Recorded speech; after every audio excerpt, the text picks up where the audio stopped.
Hello ယနေ့မှာဒီနေ့ယနေ့တပ်ပါတီဝင်နေတဲ့လူတွေကြည့်ပေးမယ်နော်တပ်ပါတီဝင်နေတာတေးကြရဲဆိုတဲ့လူတွေကြည့်ပေးမယ်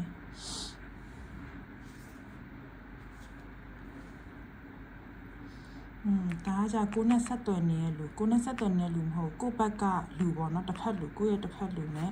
ဒါတပ်ပါတီ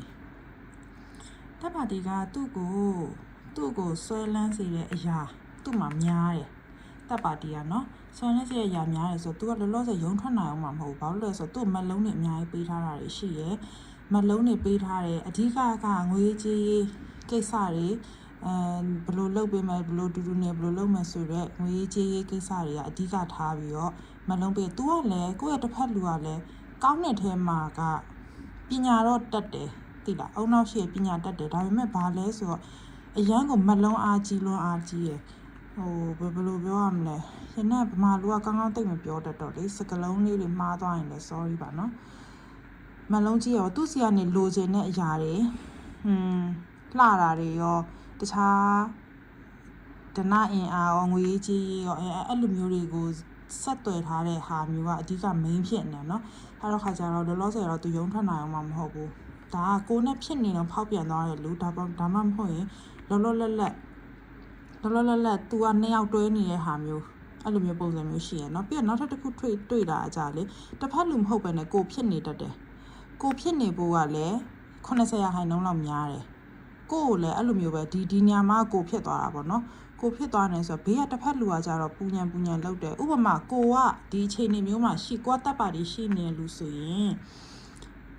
တစ်ဖက်လူကမယုံကြည်တော့ဘူးကိုပူညံလုပ်နေပြီပြီးတော့အစဉ်ပြေဆုံးဖြစ်အောင်ချော့မေးပြီးတော့ချော့မြူပြီးတော့မေးနေပြီတကယ်လို့ဒါကိုဆိုရင်ကိုတစ်ဖက်လောက်ဖောက်ပြန်နေတပ်ပါတီရှိနေပြီအဲ့တော့ကိုကလည်းတဖြည်းဖြည်းချော့မေးတာဖြစ်ဟိုစစ်ဒီစစ်အသေးချအတိကျကမသိသေးတဲ့ခါကျတော့ပွဲစုခြင်းနေပြီပေါ့နော်ပွဲစုခံတဲ့အခြေအနေမျိုးမှာဒီရနန်းရဲ့ reading ကိုဖတ်မိတဲ့ဟာမျိုးအဲ့တော့ရနန်းကဘာအကြံပေးခြင်းလဲဆိုတော့ကိုကတခုရှိရယ်တိကျသိချင်လားဒီလူနဲ့ကယူဖို့ဒီဆုံးဖြတ်ပြီးသွားပြီအတီတွဲနေပြီ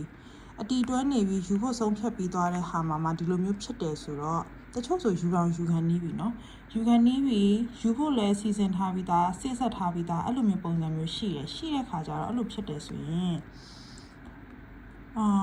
အဆင်ပြေဖို့တော့များတယ်ဒါပေမဲ့တေချာပြန်စဉ်းစားနော်ကိုကဖောက်နေတယ်ဆိုရင်ကိုက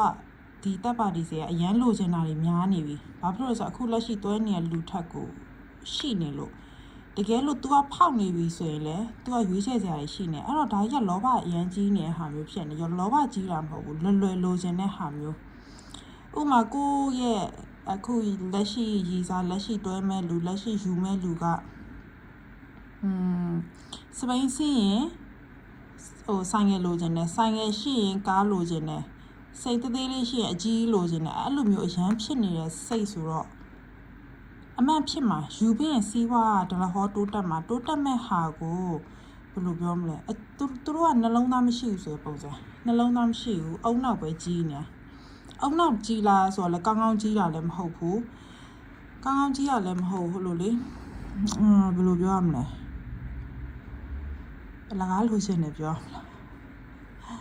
ရနက်ရီနည်းနည်းတော့ကျန်းသွားတယ်နော်ဘာဖြစ်လို့လဲဆိုတော့သူပြတဲ့အတိုင်းဟောရတာဆိုရနက်ကလည်းစကလုံးကလည်းတိတ်ကျွမ်းကျင်မရှာတတ်တော့ပြောရတာပေါ့နော်အဲ့တော့အဆက်အသွယ်ရှိသေးလားဆိုတော့ကိုယ့်ရဲ့တစ်ဖက်လူကပြတ်သွားပြီးမရှိတော့ဘူးပြောပေမဲ့အဆက်အသွယ်လုံးဝရှိတယ်အဆက်အသွယ်ရာနှုန်းပြည့်ရှိတယ်ဥမာဒီရပိုင်းကိုခီးသွားရမယ်တို့ခီးထွက်ရမယ်တို့ပြောတယ်ဆိုရင်လေဒါနှစ်ယောက်သူတို့နှစ်ယောက်တူသွားရင်သွားမသွားရင်သူစီသွားမှာအဲ့လိုဆိုတော့အဆက်အသွယ်ကရှိတယ်ပြက်လည်းမပြက်ဘူးသူတို့နှစ်ယောက်လည်းစီစဉ်ထားတဲ့အစီအစဉ်တွေရှိရအဲ့တော့တစ်ဖက်လူကဘာဖြစ်လဲဆိုတော့တစ်ဖက်လူကနော်ကိုနဲ့သူ့ choice လုပ်နေတာကိုနဲ့လည်းယူမယ်တွေဘာညာမျိုးတော့ဟိုဘက်ကိုလည်းယူရင်ကောင်းမလားဒီဘက်ကိုလည်းယူရင်ကောင်းမလားဘယ်သူနဲ့အတူတူနေရမလဲအဲ့လိုမျိုးကိုသူကတွေးပြီးတော့စဉ်းစားနေဘယ်သူကသူ့အတွက်ပို့အဆင်ပြေမလဲဘယ်သူကသူ့တန်ခံမလဲအဲ့လိုမျိုးကို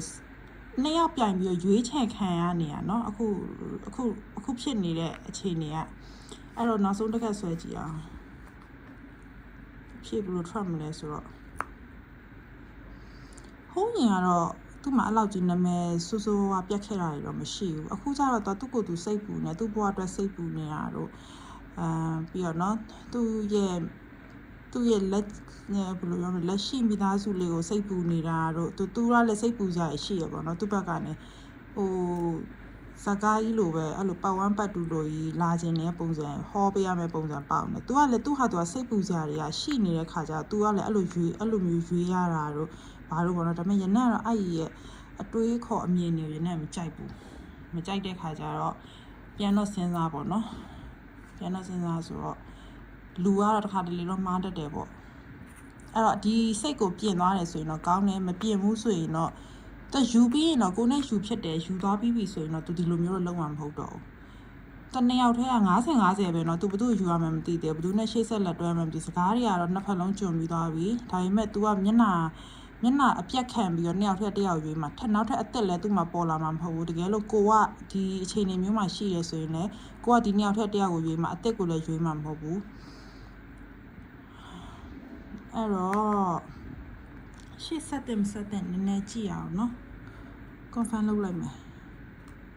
ဒီလိုလူမျိုးနဲ့ရှေ့ဆက်တဲ့ဟုတ်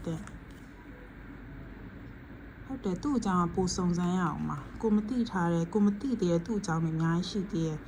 သူရှို့ထားတဲ့ဟာတွေရှိသေးတယ်အဲ့ဒါလေးတွေ့ပါတယ်